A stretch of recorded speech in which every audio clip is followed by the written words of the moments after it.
자, 오늘 느헤미야 10번째 강의입니다. 감사의 능력을 체험하라 라는 제목의 말씀 타이틀을 가지고 피차 은혜 나누는 시간 가지도록 하겠습니다. 우리의 신앙을 점검해 볼 수 있는 많은 바로미터들이 있지만 그 중에 제일 중요한 것이 저는 감사라고 생각을 합니다. 주어진 여건에 상관없이 얼마나 감사할 수 있는가, 이것을 보면 그 사람의 영적 상태나 영적 건강을 볼 수가 있다라는 것입니다. 아무리 가진 것이 많아도 감사하지 않는 사람의 심령은 메마르고 고갈될 수밖에 없습니다. 그러나 아무리 힘들지라도 감사를 마음에 담고 살아가는 사람의 인생은 풍요로울 수밖에 없는 것입니다. 수많은 능력과 은혜의 열매를 맺고 주변 사람들을 변화시키는 것을 볼 수가 있습니다. 다음 슬라이드 보여주시기 바랍니다. 인사이드 에디션이라고 하는 그 TV 프로그램을 진행했던 유명한 프로그램 진행자 중에서 이분 아시는지 모르겠어요. 데브나 노빌이라고 하는 분이 있습니다. 이분이 10년 전에 2007년도에 쓴 책이 있습니다. 그 책이 바로 여러분 보고 있는 저것입니다. 땡큐 파워라고 하면, 번역하면 감사의 힘이라고 하는 그런 책입니다. 이 책에 보면 이 땡큐 파워, 이 감사의 능력이 얼마나 파워풀한지를 잘 보여주는 실화가 있습니다. 한 번은 앤이라고 하는 그 여자 한 분이 어느 화창한 그 봄날 오후였는데 자기 친구와 함께 자전거를 몰고 산악길을 달려보기 위해서 집을 나섰더랬습니다. 처음에는 숲속을 달려가다가 점점 이 깊은 산악 속에 들어가게 됩니다. 그런데 어느 한 길 모퉁이를 가게 되는데 길가에 자전거 한 대가 벌어져 있는 것입니다.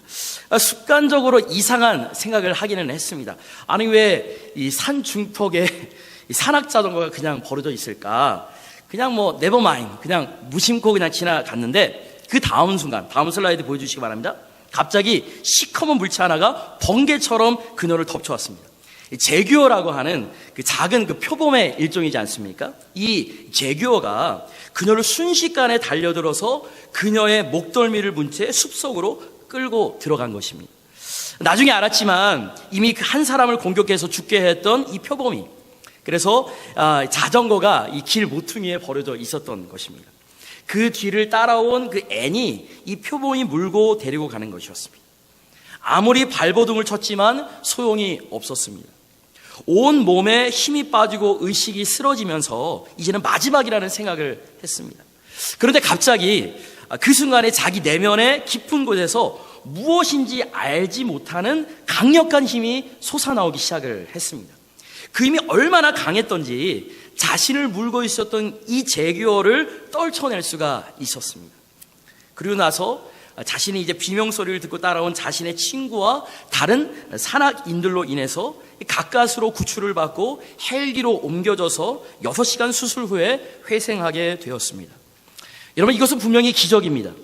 만약에 그 제규어가 조금만 더 이 앤이라고 하는 그 여자를 깊이 물었다라면 이 정맥이 끊겨서 죽었을 터인데 살았던 것 자체가 기적이었고, 또 한 가지 중요한 사실은 이 최악의 순간에 내면 속에 무엇이 과연 그 앤을 강력한 힘을 낼 수 있게 했냐라는 것이었습니다.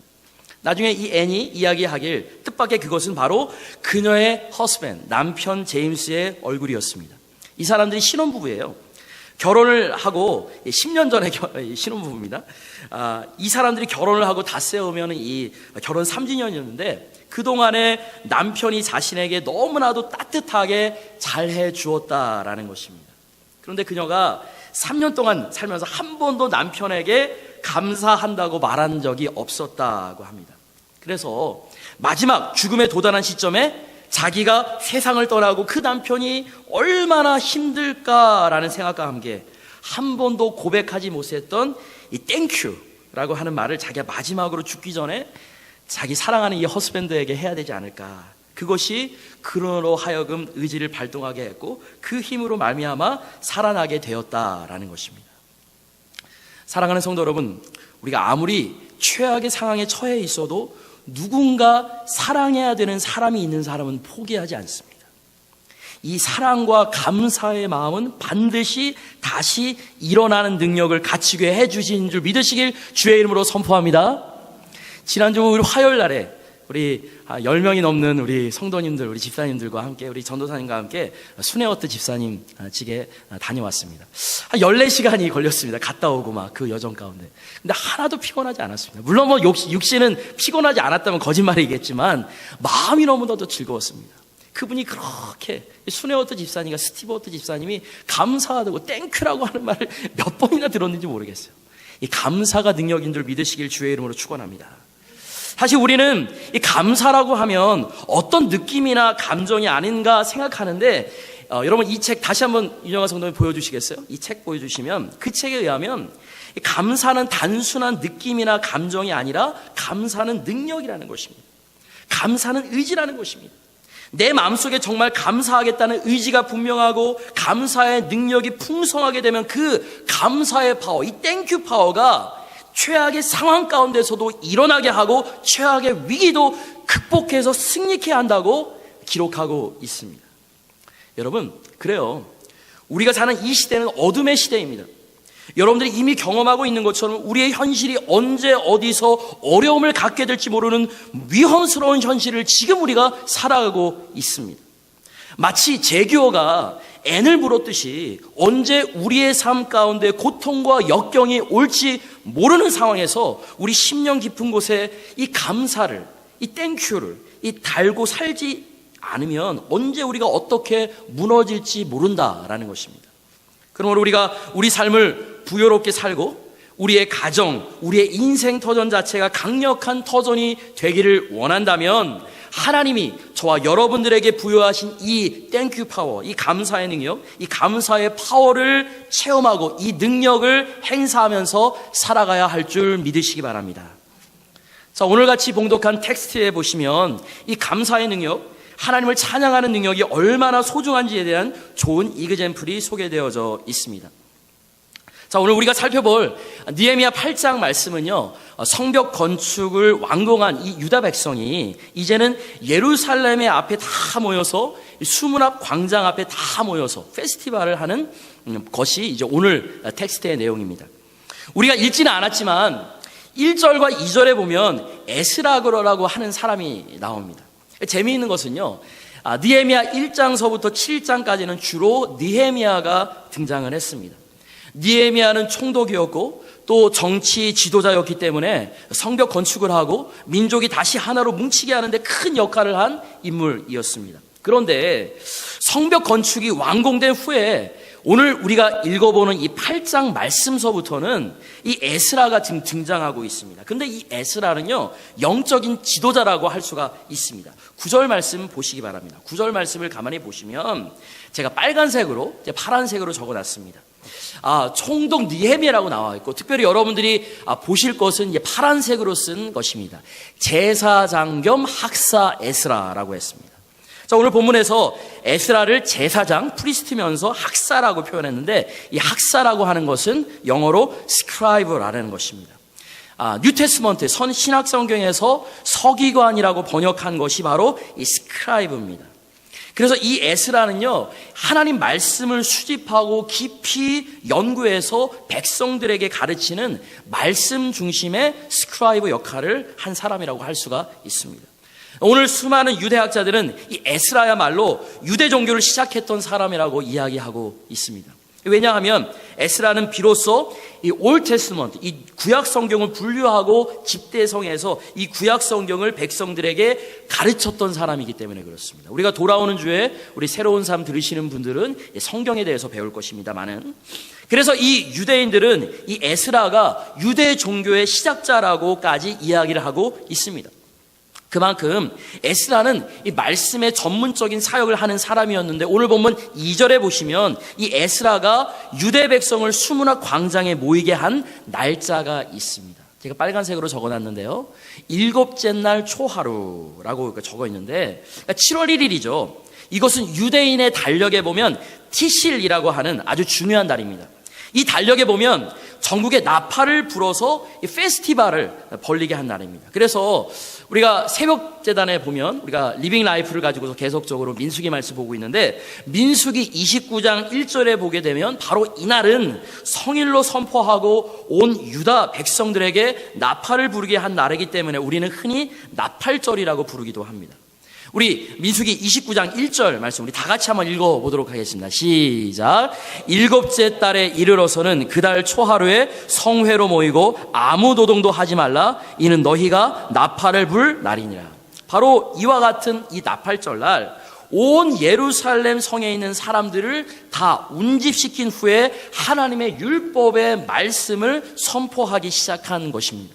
근데 방금 읽었던 우리 9절 말씀을 다시 한번 보시기 바랍니다. 9절 말씀 초반절에 보니까 뭐라고 나와 있어요? 백성이, 그러니까 이스라엘 백성들이 율법의 말씀을 다 듣고서 우는지라. 여러분, 이와 같이 이 하나님의 말씀을 이 이스라엘 백성들이 들은 결과 말씀을 들었던 유다 백성들의 어떤 반응이 보였습니까? 다 울었다고 지금 보여주고 있잖아요. 왜 그랬을까? 제가 말씀을 준비하는 가운데서 두 가지 영적인 깨달음과 감동을 느꼈습니다. 첫 번째 이유는 왜 울었을까? 이것은 회개와 통안의 눈물이라고 생각을 합니다. 이들이 하나님의 말씀을 딱 들어보니까 그동안 바르게 살지 못했던 자신들의 삶을 조명하고 허우적거리면서 살았던 자신들의 삶의 후회와 탄식의 눈물을 흘린 것입니다. 또 한 가지 가능성은 감격의 눈물일 가능성이 있습니다. 그동안 수없이 고난의 과정을 겪어왔는데 드디어 이 성벽 건축이 완성이 되고 온 백성이 한꺼번에 모여서 절기를 지킨 적이 너무나도 까마득한 롱롱어고 오래전이었는데, 이제 정말로 오래간만에 하나님 앞에 아름다운 절기를 지키게 되어서 너무나도 하나님의 은혜에 감사해서 흘린 감격의 눈물이라고 할 수가 있겠습니다. 오늘 본문의 눈물이 어느 케이스가 되든 느헤미야와 에스라는 말씀했습니다. 오늘은 너희들이 슬퍼하거나 울어야 할 날이 아니다. 오히려 살찐 것을 먹으며 즐거워하며 기뻐해야 된다. 그러면서 오늘 10절 말씀, 너무나도 유명한 말씀 하나를 선포했습니다. 10절 후반절에 보니까 뭐라고 나와 있습니까? 여호와로 인하여 기뻐하는 것이 너희의 힘이니라. 다른 말로 표현하면 하나님을 즐거워하고 하나님을 찬양하고 하나님을 감사하는 것이 바로 너희들의 힘이다. 너희들이 지금 울고 슬퍼하고 근심할 것이 아니라 하나님께 나와서 다 함께 페스티벌을 벌이고 감사의 찬양을 올려드려야 할 때이다. 너희들이 찬양하고 감사하게 되면 비로소 하나님의 능력이 너희 가운데 임재하게 되어서 너희들의 민족을 다시 부흥케 할 것이라고 말씀하고 있는 줄 믿으시길 주의 이름으로 선포합니다. 저는 여기 우리 모두가 붙잡아야 할 중요한 능력의 소스가 있다라고 믿습니다. 바로 찬양하는 것입니다. 그리고 감사할 때 하나님의 능력이 저와 여러분 가운데 임하는 줄 믿으시길 주의 이름으로 축원합니다. 어떤 사람들은 물질의 능력이라고 생각하는 사람들이 있습니다. 돈만 있으면 모든 것을 할 수 있다고 생각하는데 과연 여러분, 우리 인생의 모든 문제가, 숙제가 돈으로 해결됩니까?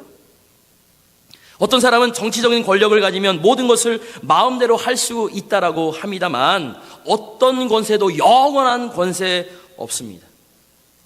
바로 우리가 하나님을 찬양할 때, 하나님을 기뻐할 때, 하나님을 감사할 때 우리 마음속에 담겨져 있던 슬픔이 사라지고 모든 절망과 혼란이 사라지고 하나님이 우리를 위해서 여호와 일에 준비해 주신 새 아침의 축복을 누리게 되는 줄 믿으시길 주의 이름으로 강하게 선포합니다. 얼마나 감사의 능력, 찬양의 능력이 위대한가. 사실 우리 성경 66권에 보면 많은 것들을 우리가 볼 수 있습니다. 대표적인 예가 사도행전 16장에 나오는 바울과 실라의 케이스입니다. 복음을 전하다가 바울과 실라가 빌립보 감옥에 갇혔습니다. 그리고 착고에 얽매인 가운데 고통받고 있었습니다. 그렇다가 한밤중이 되었는데 이 바울과 실라가 하나님께 감사하며 찬양하며 예배했을 때 여러분 어떤 기적이 일어났습니까? 그들이 묶고 있었던 착고가 열리고 옥문이 열리고 자기를 가두었었던 간수가 오히려 업사이드 다운 돼서 복음의 능력으로 구원받는 역사가 일어나지 않았습니까? 여러분, 그래요. 우리가 감사하고 우리가 기뻐하고 우리가 오히려 하나님을 찬양하게 되면 이 능력이, 감사의 능력이 우리를 감옥에서 나오게 하고 매였던 것을 풀리게 하는 줄 믿으시길 주의 이름으로 강력히 선포합니다. 마가복음 14장 26절에 보면 예수님이 제자들과 마지막 최후의 만찬을 마치시고 십자가를 지시기 바로 직전에 감람산으로 올라가신 것을 바라볼 수가 있습니다. 이제 이날이 지나면 십자가라고 하는 가장 두렵고도 힘든 고난의 잔을 마셔야 하는데, 예수님이 제자들과 함께 감람산으로 가실 때 어떻게 했는지 아십니까? 마가복음 14장 26절. 이에 그들이라는 것은 예수님과 12 디사이플, 예수님과 12 제자들입니다. 그들이 찬미하고 감람산으로 가니라. 찬미라는 것을 찬양했던 것입니다. 성경 주석가들은 예수님과 제자들이 불렀던 찬양이 시편 113편부터 118편까지의 유대인들이 불렀었던 할렐이라고 이야기합니다. 사실 광야 생활, 이 40년 동안의 광야 생활 가운데서 불렀던 그 찬양이 바로 이 할렐이거든요. 예수님께서는요, 십자가라는 고난의 난관 앞에, 그 고통의 밤에 하나님 앞에 찬양하고 감사하고 감람산으로 올라갔기 때문에 그 고난의 밤을 잘 극복하시고 온 인류를 구원하신 축복의 능력의 역사를 이루신 것임을 믿으시길 주의 이름으로 축원합니다. 오늘 우리에게 이러한 능력이 필요한 줄 믿으시기 바랍니다. 아무리 우리 환경이 어렵고 고통스러워도 우리가 하나님을 향하여 찬양하고 감사하는 능력이 있으면 어떤 것도 저와 여러분들을 무너뜨릴 수 없는 줄 믿으시기 바랍니다. 우리 모두는 오히려 승리하고 하나님이 기뻐하시는 놀라운 열매를 맺게 될 것입니다. 그러므로 이 아침에 우리가 질문해야 되는 것은 어떻게 우리 삶 가운데 감사의 능력이 충만하게 나타날 수 있는가, 이 문제를 이 시간에 다뤄보려고 합니다. 그렇다면 우리가 감사의 능력을 체험하기 위해서 필요한 것, 첫 번째로 그게 따라해 보시기 바랍니다. 깨달음이 있어야 한다. 깨달음, 즉 하나님의 뜻과 하나님의 은혜에 대한 깨달음이 있을 때 우리는 비로소 하나님께 진심으로 감사할 수 있게 된다라는 것입니다. 자, 과연 그런지 오늘 본문 말씀 우리 8절 읽어보도록 하겠습니다. 시작. 하나님의 율법책을 낭독하고 그 뜻을 해석하여 백성에게 그 낭독하는 것을 깨닫게 하니. 여러분, 여기 보시게 되면 에스라와 레위지파 사람들이 여호와의 율법책을 낭독하고 이것을 깨닫게 되었다고 하는데, 여러분, 여기 나와 있는 하나님의 율법책이 무엇을 가르치는 줄 아십니까? 율법이라고 해서 모세의 십계명이나 율법 조항이라고 생각하는데 그런 뜻 아닙니다. 히브리 사람들이 성경을 분류할 때 율법이라고 하는 것은 흔히 토라라고 하는 것인데, 모세가 기록한 첫 5권, 창세기, 출애굽기, 레위기, 민수기, 신명기, 이것을 모세 오경이라고 하는 것입니다. 바로 하나님께서 이스라엘 백성을 구속하셔서 여기까지 인도하게 해주신 이스라엘 백성의 총 히스토리를 가르치는 것이죠. 하나님께서 어떻게 그들을 인도해 주셨는지, 하나님께서 어떻게 그들을 40년 동안의 광야길에서 축복해 주시고 인도해 주셨는지, 하나님께서 어떻게 그 민족을 다윗이라고 하는 위대한 왕을 통해서 이스라엘 민족을 이끌고 와서 오늘까지, 지금까지 인도해 주셨는지, 이들의 모든 히스토리를 하나님의 말씀을 통해서 이들이 듣게 되고 하나님의 은혜를 이들이 깨닫게 되는 순간, 이들이 비로소 감사하고 감격하고 드디어 하나님께 감사의 눈물을 흘렸던 것입니다. 아무도 그들은 하나님을 안다고는 했지만 잘 알지 못했던 것 같습니다. 하지만 이들이 이 하나님의 말씀, 하나님의 율법을 딱 들었을 때, 하나님이 이처럼 우리를 사랑해 주셨구나. 사실 우리는 가끔씩 힘들 때마다 하나님 원망하고 또 입술로서, 행동으로서 여러 가지 삶의 터전에서 죄를 범하는데, 이처럼 하나님은 이렇게 신실하게 우리를 인도해 주셨구나. 이것을 이스라엘 백성들이 딱 깨닫고 나니까 한편으로는 감사하고 죄스러워서 하나님께 쏟아부은 눈물이라고 생각합니다. 오늘날 우리에게 이러한 깨달음이 필요합니다. 하나님이 얼마나 사랑하시는가, 하나님이 오늘까지 어떻게 우리를 이렇게 신실하게 인도했는가, 이러한 하나님의 사랑과 은혜에 대한 깨달음이 있을 때, 그때 우리는 감사할 수 있게 되는 줄 믿으시기 바랍니다. 여러분, 우리가 성경을 보게 되면 하나님의 은혜를 생각하고 잊어버리지 말라는 말씀이 굉장히 많이 나옵니다. 특별히 신명기 8장을 보시면 하나님께서는 이스라엘 백성들에게 이렇게 권면합니다. 너희가 약속의 땅 가나안 땅에 들어가게 되면 모든 것이 진짜 상상하지 못할 정도로 풍요롭게 될 것이야. 그러나 내가 너희에게 염려하는 것이 있는데, 너희들이 약속의 땅, 이 프라미스 랜드인 가나안 땅에 갈 때 모든 것이 풍요롭게 되면 광야길에서 너희들을 인도한 하나님을 잊어버릴까 내가 염려한. 너희들이 설령 풍요롭게 되더라도 나를 생각하고 나를 찬양하고 나를 예배하라, 이렇게 명령해 주셨습니다. 시편 8편 4절에서 5절까지 말씀을 보면 시편은 다윗은 또 이렇게 고백하고 있습니다. 우리 다 같이 한번 좀 읽어보도록 하겠습니다. 시작. 사람이 무엇이기에 주께서 그를 생각하시며 인자가 무엇이기에 주께서 그를 돌보시나이까. 그를 하나님보다 조금 못하게 하시고 영화와 존귀로 관을 씌우셨나이다, 이렇게 고백했습니다. 여러분, 이 다윗은요, 한 나라의 왕이었고 모든 권세를 누리면서 얼마든지 떵떵거리면서 자만할 수 있었지만, 다윗은 한순간도 자기에게 주어진 그 모든 영광과 권세가 자신에게 주어진 것이 아니라 하나님의 은혜라고 기억하고 있습니다. 여러분, 말씀 보세요. 내가 무엇이간데 하나님이 나를 이처럼 사랑해 주셔서 나를 생각하시고 권고하셔서 오늘같이 위대한 영광을 주셨습니까? 이 깊은 감사의 고백이 다윗에게 있었기 때문에 하나님이 다윗을 통해서 위대한 나라를 세우시고 또 예수 그리스도도 그 혈통 가운데 이루어 주신 줄 믿습니다. 오늘 여러분과 제가 우리 환경이 어렵다고 힘들다고 해서 환경만 보고 실망만 하면 그러면 안 되는 이유가 여기에 있는 줄 믿으시기 바랍니다. 이와 같은 고통의 삶의 순간에서도 우리를 지키시는 하나님을 생각하시길 주님의 이름으로 축원합니다. 이를 통해서 우리가 영적으로 깨닫는 것이 많으면 많을수록 우리의 감사의 폭도 넓어지고 깊어지게 될 줄 믿으시기 바랍니다. 여러분, 하나님에 대해서 바른 자세를 가지게 되면 하나님께서 어떤 문제에서든지 우리를 건져주실 뿐만 아니라 우리 권사님의 기도처럼 뒤처리까지 말끔하게 해주실 줄 믿으시길 주의 이름으로 선포합니다. 여러분, 어떻게 생각하시는 것이 문제예요. 여러분, 이 하나님의 은혜를 생각하면 우리가 감사할 수 있는 건 아니겠습니까? 근데 반대로 우리가 빼앗긴 것, 우리가 당한 것만 계속적으로 묵상하면 우리는 시험에 빠질 수밖에 없는 것이에요. 그러므로 우리가 지난 세월 동안 하나님을 얼마나 나를 사랑해 주셨는가, 우리가 하나님의 은혜를 깊이 생각하고 묵상하고 하나님께 감사의 영광을 올리시는 저와 여러분들 되시길 주의 이름으로 축원합니다. 자, 두 번째로 우리가 감사의 능력을 채우라는 삶을 살아가기 위해서 마음의 초점을 하나님께 맞춰야 됩니다. 우리 크게 따라해 보시기 바랍니다. 마음의 초점을 하나님께 맞추라. 마음의 초점을 하나님께 맞추라. 그럼 오늘 10절 말씀을 보시게 되면 느헤미야가 유대 백성들에게 축제를 말한 이후에 기뻐해야 하는 이유를 설명해 줍니다. 10절 후반절 말씀을 가만히 보시면 제가 이제 빨간색으로도 제가 건았는데요. 이날은 우리 주의 성일이니 근심하지 말라. 여호와로 인하여 기뻐하는 것이 너희의 힘이니라. 여기서 느헤미야는 왜 기뻐해야 되는지 근본 이유를 설명하면서 오늘은 이날은 우리의 날이 아니라 주님께 속한 성일이다.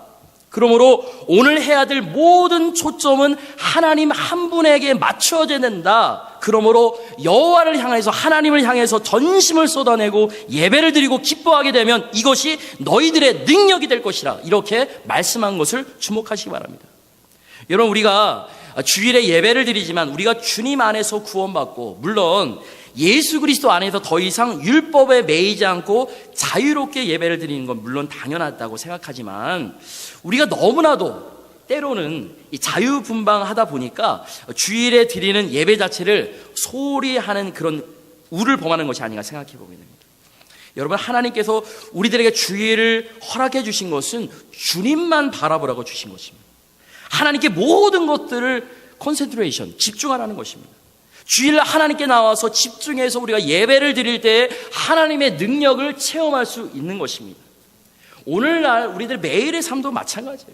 매일매일 삶의 터전에서 집중하고 하나님을 바라보면 우리의 현실이 불안해도 평안과 기쁨 안에서 살 수가 있는 것입니다. 여러분, 이미 아시는 대로 우리들의 경제적인 여건 종잡을 수 없습니다. 내일 모르는 거 아니겠습니까? 주식 가격은 아침 저녁으로 천장과 지옥을 따내는 것처럼 널뛰기를 하고 불투명한 세계 경제 때문에, 그리고 여러분들 제가 신방을 가보니까 얼마나 힘들게 정말 12시간씩 서서 정말 일하는지 모르겠어요. 만약 우리가 이렇게 널뛰게 하는 이 세상 경제와 세상 문화에 우리 마음을 바치면 우리는 결코 평강할 수 없는 것입니다. 그러나 만일 온 세상이 이렇게 요동할지라도 우리가 우리의 마음을 하나님께 맞추고 그분만 바라보게 되면 아무리 풍랑이 일어나도 어느 틈인가 풍랑이 멈춘 것을 보게 될 수 있는 줄 믿습니다. 고난의 밤이 찾아왔다고 하지만 하나님께 초점 맞추고 살아가다 보면 이미 고난의 밤이 끝나고 축복의 아침이 도래하는 것을 목도하고 체험하게 될 수 있는 줄 믿습니다. 사랑하는 제일사랑교회 성도 여러분, 이같이 아무리 힘들어도 세상의 환경 바라보지 마시고 항상 주님만 바라보시면서 주님 안에서 승리하시길 주의 이름으로 축복합니다. 우리 마지막으로 우리가 감사의 능력을 체험하기 위해서 필요한 것은 나누며 섬기는 삶을 살아야 됩니다. 크게 따라해 보시기 바랍니다. 나누며 섬기는 삶을 살아가라. 하나님이 우리에게 주신 엄청난 은혜와 복을 나 혼자만 움켜잡고 있으면 우리는 풍성한 감사의 열매가 맺어질 수 없습니다. 그런데 이상하게 나누기 시작하면, 나누어서 섬기기 시작하면 이것이 우리의 감사의 열매를 극대화할 수 있는 것 여러분 아십니까? 여러분 12절 말씀을 가만히 보시기 바랍니다. 12절 말씀 제가 앞에만 읽을게요. 제가 빨간색과 파란색을 제가 구분해서 했습니다. 제가 설명드릴 것인데, 첫 번째 빨간색, 모든 백성이 곧 가서 먹고 마시며. 우리가 일반적으로 우리의 삶이 여기서 멈출 때가 많이 있습니다. 하나님이 우리들을 구원해 주셔서 우리들에게 풍성한 삶을 허락해 주셨습니다. 우리의 죄를 구원해 주시고 그 때문에 우리가 하나님의 자녀가 되었습니다. 하나님의 상속자가 되었습니다. 세상이 알지 못하는 놀라운 특권을 저와 여러분들에게 허락해 주셨습니다. 그런데 모든 백성이 곧 가서 먹고 마시며, 우리는 그냥 먹고 마시자, 우리에게 주어진 축복 즐기자, 우리만 즐기면 돼, 우리만 잘 되면 돼, 이것이 보편적인 신앙인의 한계일 수가 있다라는 것입니다. 그런데 우리가 여기까지 멈추면 진정한 차원의 영적인 열매가 나타날 수가 없습니다. 근데 그 다음 표현이 너무나도 중요합니다. 우리 파란색 글자만 우리 다 같이 한번 읽어보도록 하겠습니다. 시작. 나누어 주고 크게 즐거워하니 이는 그들이 그 읽어 들려준 말을 밝히 알미라. 다시 말해서 나누어 주고 크게 즐거워하나니 이것이 바로 우리 삶의 진실로 풍성해지는 비결이라는 것입니다. 그런데 후반절에 보래요. 그 읽어준 말을 밝히 알미라. 여러분, 알미 삶으로 증명돼야 되는 것입니다. 우리가 알기만 하면 안 되는 것이에요. 근데 사실 바른 것을 알아야지. 그래서 제가 이 강해 설교에 이게 집중을 하는 것이고, 말씀 성경 공부에 제가 이렇게 초점을 맞추는 것이에요. 바른 걸 알아야지 우리 삶에서도 바른 것이 나오는 것 아니겠습니까? 사랑하는 성도 여러분, 하나님이 나에게 주신 은혜 귀한 것입니다. 하나님이 나에게 주신 능력도 너무나도 소중한 것입니다. 내 인생이 밝고 빛난 인생이 되는 건 얼마나 감사한 일입니다. 그런데 여기서 멈추지 말라는 것이요, 나에게 주어진 이 은혜를 다른 사람에게, 그리고 갖추지 못한 사람들에게도 나누어 주기 시작할 때 그 열매가 극대화되고 하나님의 영광이 더 풍성해진다라고 오늘 성경은 가르치고 있습니다. 여러분, 오늘 이 아침에 내가 얼마나 하나님의 은혜를 받았는가 한번 셀프 퀘스천 한번 해주시기 바랍니다. 그리고 내가 정말 하나님께 얼마나 감사하고 나누면서 살았는가. 이와 같은 저의 질문에 여러분들 중에서 혹시 다는 아니겠지만 한두 명은 반문하실지 모르겠어요. 아니, 내가 지금 가진 것이 있어야지 나누어 주죠. 내가 지금 먹고 살기 힘든 판에 나누어 준다는 것이 무슨 일이겠습니까? 내 앞길 가늠하기도 힘든데 주변 돌아볼 사람 한 명도 없습니다. 아마 이렇게 반문하는 사람 있을지 모르겠는데, 여러분 반대로 한번 생각해 보세요. 우리가 꼭 물질이, 돈이 있어야지 나눕니까? 돈이 많아야지 베풀 수 있다고 생각합니까? 벌써 저는 이것이 잘못된 가치관이라고 생각합니다. 여러분, 예수 그리스도 안에서 발견한 참 평강과 기쁨을 나누어주면 그것이 축복인 줄 믿으시길 주의 이름으로 축원합니다. 설사 우리가 가진 것이 없다라고 하더라도 우리가 가진 예수님 전해질 수 있잖아요. 하나님은 그것을 우리를 통해서 행하시기를 원하고 계신 것입니다. 오늘 우리가 하나님께 받은 은혜를 어떻게 돌려드리면서 순수한 감사의 표현을 할 수가 있겠습니까? 사랑하는 성도 여러분, 하나님은 우리에게 모든 것 다 주셨습니다. 그분의 하나밖에 없는 아들 예수 그리스도를 주셨는데 무엇을 드리면 가장 순전하고 하나님께서 기뻐하실 놀라운 열매가 되겠습니까? 여러분, 이 세상 사람들은요, 저와 여러분들의 라이프 스타일, 삶의 모습을 통해서 영향을 받는 것입니다. 예수 믿는 사람들이 가진 것이 없음에도 최악의 조건에도 불구하고 내가 최선을 다해서 감사하면서 살아갈 때, 내가 최선을 다해서 하나님 영광 위해서 살아갈 때, 그때 세상 사람들은, 난 크리스찬들은 예수 그리스도가 살아계심을 저와 여러분들의 삶의 모습을 통해서 바라보고 그리고 하나님을 인정하게 되는 줄 믿으시길 주의 이름으로 축원합니다. 그래서 여러분들의 개개인의 작은 삶이 너무나도 중요한 것이에요. 제가 말씀을 마감하면서 여러분 국가대표 이영표 집사님 아시죠? 이 이영표 집사님이 요즘에 굉장히 평범한 일상을 살아가고 있습니다. 물론 뭐 간증 집회를 하고 있지만 이 집사님의 이 소소한 이 사명의 자리, 하나님의 은혜의 자리를 한번 간증을 통해서 우리 3분짜리 영상인데 보면서 내가 힘든 시간을 보냈습니다. 왜냐하면 선수 때에는 매번 스케줄이 있기 때문에 그 스케줄대로 움직이고 그 스케줄에서 잠시만 벗어나면 좀 해방감을 느끼곤 했어요.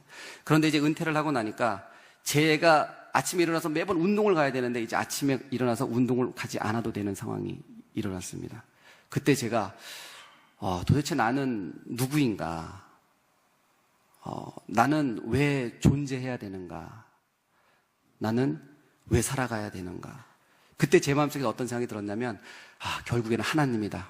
그러면 내가 왜 살아야 되는지, 내가 지금 존재한다면 하나님이 나를 살게 하셨는데 나를 만드신 그분께 내가 왜 살아야 되는지 물어봐야 되겠다라는 생각이 들기 시작했어요. 그래서 과연 내 사명이 뭘까? 내가 왜 살아야 될까? 그 이유가 뭘까? 그 사명에 대해서 고민하기 시작했습니다.